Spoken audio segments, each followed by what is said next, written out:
Se aprobó, hay recortes en algunos rubros relevantes, muy importantes, seguridad, salud, por ejemplo, y hay otros en donde las bolsas crecieron, ahí estarán seguramente parte de las prioridades de la presidenta Sheinbaum y de su gobierno.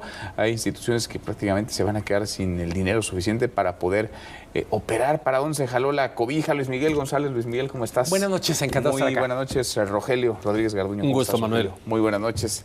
Alicia Salgado. Alicia, ¿cómo estás? Muy buenas noches, Manuel. Muy buenas noches. Las prioridades, ¿qué te llama la atención de lo aprobado? ¿Qué es lo que quería la presidenta Sheinbaum en su grupo parlamentario Morena y los aliados los que avalaron lo Si pudiéramos pintarlo con brocha gorda, es un presupuesto que respeta los proyectos mascota de López Obrador, le abre un espacio a los proyectos de Claudia Sheinbaum y de ahí en adelante todo el mundo a llorar. Pues sí.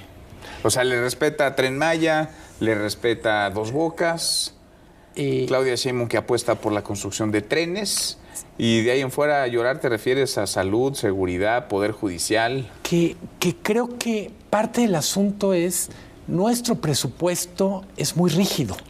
Cuando vemos de 9.200.000 millones que solo se pudo tocar 40.000 millones en las negociaciones.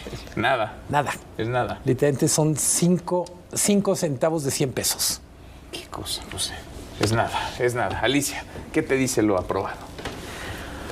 Pues que evidentemente hay prioridades distintas, ¿no? Porque te pueden decir que algunos presupuestos se ajustaron en función de que hay proyectos en marcha que van a tener definiciones en adelante porque no tienes los proyectos ejecutivos y no tiene caso asignarle recurso cuando todavía no tienes aprobado el recurso. O sea, el para qué, el o el cómo. Es el caso, por ejemplo, del agua, ¿no? Que ha sido muy comentado. Al final de cuentas, ¿cómo puede ser que un organismo que es vital y un tema que es fundamental como el tema medioambiental, pero en particularmente la recuperación del agua y después del programa hídrico que te presentan, la Conagua acabara con 20,000 millones de pesos de presupuesto, ¿no? Cuando el último presupuesto fue de 80,000 millones de pesos. Entonces te dicen, es que ellos tenían la construcción del cuchillo, pero el cuchillo ya terminó. Dice, sí, pero pues se supone que van a sanear 4 ríos y van a meter riego y tampoco lo tiene la Zagarpa. Entonces hay como una incongruencia importante en todas las asignaciones y definiciones presupuestales. La ley, por ejemplo, que extingue los organismos autónomos, te dice que los organismos deben permanecer por 6 meses y en este tiempo operan como autónomos. Sí. Y que además de todo deben cumplir con sus funciones constitucionales. Bueno, al INAI le quitaron prácticamente la mitad. No, al IFT le dejaron 5,000 millones de pesos, no es ni el 10% de lo que le asignaron el primer año de operación del IFT. 5,000 millones de pesos, sí, ni el 10%. Bueno, al INAI menos de 500 millones. O sea, era, 500 millones, de veras, sí, les asignaron nada, tienen que empezar a recortar personal porque no les alcanza para nada, ¿no? Pero sobre todo los dejan inhabilitados para cumplir una función para la que la reforma constitucional les obliga por 6 meses. Bueno, a ver, a propósito de eso, ¿qué me dicen del INE? El INE que estaba pidiendo algo así como 13,000 millones de pesos para organizar este experimento electoral, esta elección para elegir jueces, magistrados y ministros, poquito más, y no solamente no se los dieron, le quitaron esos 13,400 millones de pesos. Le quitaron una parte de los 30,000 millones que reasignaron, de estos que se anunció con mucho, digamos, con mucho estruendo de que se había reasignado a las universidades, que es un tema donde corrigieron el error, pero las universidades en general, Politécnico, UNAM, quedan 0.8 abajo de la inflación, O sea, esta apenas fue una suerte de rescate de ciertos números, pero lo que decías, Luis Miguel, es totalmente cierto. Vamos a tener un presupuesto donde partamos de algo. Son 9.3 billones lo que vamos a gastar, presupuestado. Y recaudamos 7.7. Tenemos 1.6 billones de deuda. De por sí ya venimos muy endeudados. Decimos menos, pero es que el ejercicio pasado fueron 1.9 billones. Sí. Y luego a esto pues tenemos que decir que tenemos que pagar más del servicio de la deuda, o sea, más de los intereses que tenemos que... Entonces, esto que son 9.3 billones, se nos escapa que tenemos que pagar 2 billones de servicio de la deuda. Una deuda que se nos salió de las manos. Y por el otro lado, que efectivamente estamos haciendo un presupuesto de contención, como decía Luis Miguel, un presupuesto que nos va a permitir probablemente ir colocando el camino para que la presidenta presente el Plan Nacional de Desarrollo el próximo año y veamos qué es lo que la presidenta va a hacer. ¿Y cuáles son sus prioridades? ¿No? Porque hasta ahora es pagar, digamos, las facturas del sexenio anterior, la herencia de López Obrador. Una de las críticas desde que empezó este proceso de discusión tiene que ver con el optimismo. Con toda razón alguien diría, bueno, ¿y qué tiene malo ser optimista? ¿A poco querían que fuéramos bien pesimistas y que lo entregáramos llorando? El gran problema con el ejercicio presupuestal es los gastos son casi seguros y los ingresos no tanto. Entonces, si haces cuentas alegres, tú dices, es que me va a llegar tanto dinero de impuestos que voy a cobrar porque la economía va a crecer 2 o 3%. Y si la economía no crece, no necesariamente vas a poder recaudar lo que pensabas. Pero lo mismo ocurre con algunos supuestos en lo que tiene que ver con gasto. Y yo, a estas alturas, me ofende que Pemex sea intocable en el presupuesto. Cuando se habló de reasignaciones, más o menos el mensaje era, búsquenle por donde sea, pero a Pemex no lo toquen.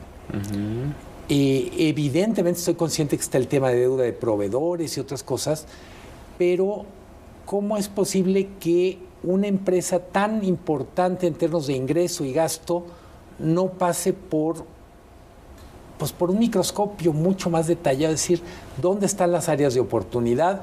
Estoy seguro que se hace ese ejercicio, pero no es público. Y para eso creo que es el Congreso. Debería de ser, aunque en el Congreso ya vimos que más bien están a manera de oficialidad de partes avalando lo que todo lo que se les mande, ¿no? También yo creo que uno de los temas que es crucial, porque es poco entendible, es el ajuste de 130,000 millones al sector salud. Si la economía no crece lo suficiente y por ende el empleo formal, evidentemente no tendrás los niveles de recaudación que hemos observado en los últimos 4 años después de la pandemia, en el caso del Instituto Mexicano del Seguro Social. Y ten en cuenta que también hay un serio problema financiero en el Instituto de Seguridad Social de los Trabajadores al Servicio del Estado. No solamente tienen que resolver los problemas de rezago en materia de vivienda, sino un atorón que hay ahí una bolsa a resolver de fondo, sino también los problemas de salud que todavía son más extremos que en el IMSS.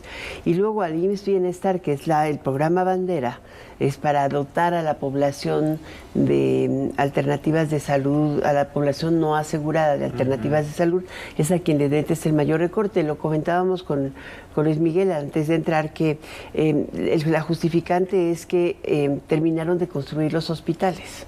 O sea, tenían hospitales cascarón, los rescataron y más o menos a mediados del año pasado prácticamente reunieron ya 360 hospitales que están... ¿Y te hace sentido eso? Porque hoy veíamos varios casos, no solamente en la Ciudad de México, en Oaxaca, en diferentes entidades de personal de la salud protestando, manifestándose por falta de medicamentos y falta de insumos. Pues es que evidentemente no solamente es eso, también hay falta de médicos. También. ¿No? Entonces hay un programa importante de localización de médicos residentes en todo el sistema de seguridad del Seguro Popular, del Seguro de IMSS Bienestar, pero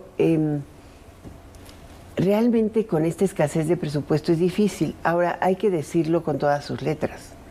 Estás con una cobija que apenas alcanza. Sí. Porque aunque suena mucho 9.3 billones, representa el 22% del Producto Interno Bruto.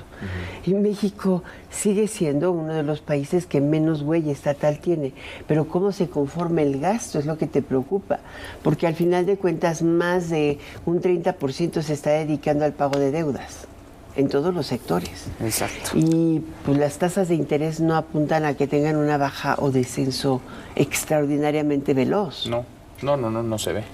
Otro tema es educación, y este es un rubro que quisiera comentar, porque en educación es curioso, este programa La Escuela es Nuestra, que es un poco rehabilitar las escuelas y meterle dinero a las antiguas escuelas que no les metemos de hace 40 o 50 años, se le baja sensiblemente.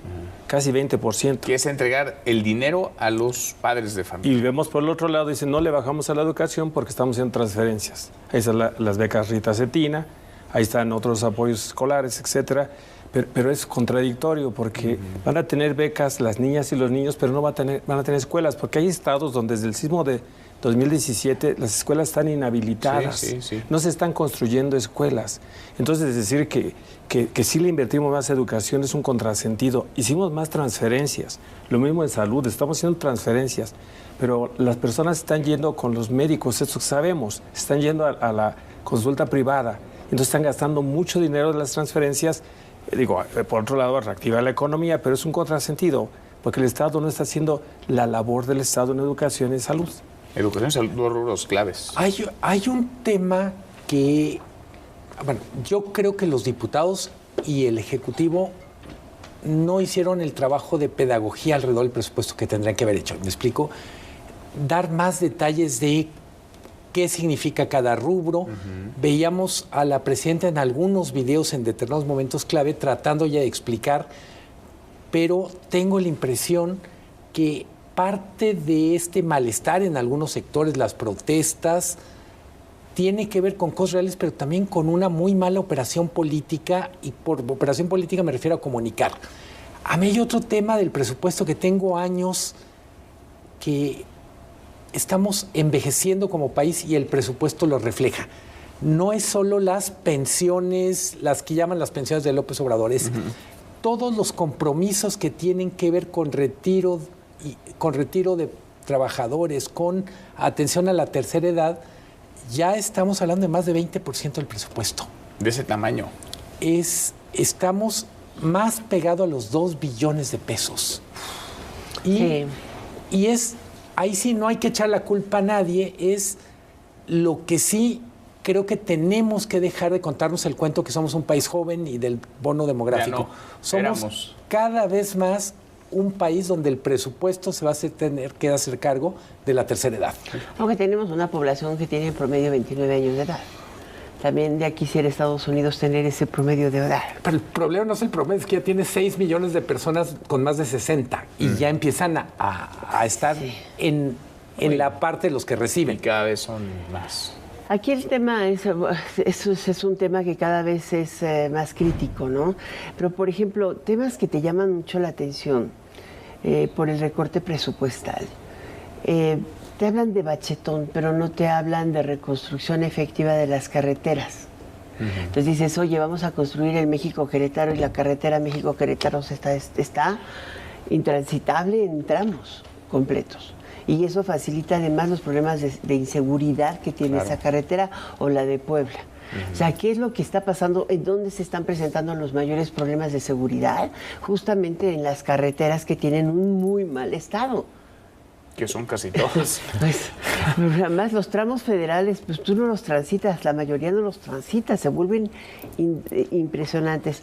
El tren, digamos que está en un diseño permanente, pero realmente quien se está llevando todos los recursos asignados es el transpeninsular, el tren que va a Chiapas y el tren Maya, porque falta la construcción del último tramo que va de Chetumal a Escárcega, ¿no? Y ese tramo, aunque tiene una vía muy recta, implica pues una cantidad impresionante de recursos. No, y además van tardísimo porque ya costó 3 veces más de lo que se dijo iba a costar y ya se demoraron mucho más de lo que dijeron iban a tardar en Pero construirlo. te dicen que lo van a sustituir o sea, por ejemplo, puertos, ¿no? Una inversión impresionante. Solo Manzanillo, 45 mil millones de pesos. Es un dineral. No me quiero ir sin preguntarles, a ver, ¿qué va a pasar con el proceso electoral del Poder Judicial de la Federación? Porque pues no hay dinero. Y dice la presidenta del INE que se van a poner creativos, que las 170,000 casillas que se instalaron en junio pasado no se van a poder instalar. No sabemos ni quién va a contar los votos. No sabemos nada y estamos ya en el proceso en curso. Me parece que va a ser un proceso de mucho desinterés ciudadano, por lo tanto va a ser una serie de improvisaciones, reutilización, como han dicho. No habrá difusión, no habrá propaganda, no habrá dinero para esas cuestiones. Y lo peor de todo es que la ciudadanía no acudirá. Yo creo que sin hacer augurios de mal sentido, será algo semejante a esta consulta de los presidentes, donde gastamos y no hay un efecto. Yo quiero poner rapidísimo en la mesa, no hay reasignaciones para Cancillería y Economía frente a Trump. Pues Van a necesitar más recursos para atender migrantes, Economía va a necesitar más recursos para cabildear. No se está una considerando negocio. nada de eso. Y hay un Es el tema- mismo presupuesto y lo van a tener que Ni hacer rendir. amenazas, ni deportaciones masivas. Y hay nada, un tema también muy consideramos. fuerte, el Poder Judicial local, ¿no? Sin duda. No tienes Nos idea de vamos. cómo se va a elegir. Gracias, Alicia. Muchas gracias, Rogelio. Gracias, Manuel. Muchas gracias. Hasta mañana. Pásala.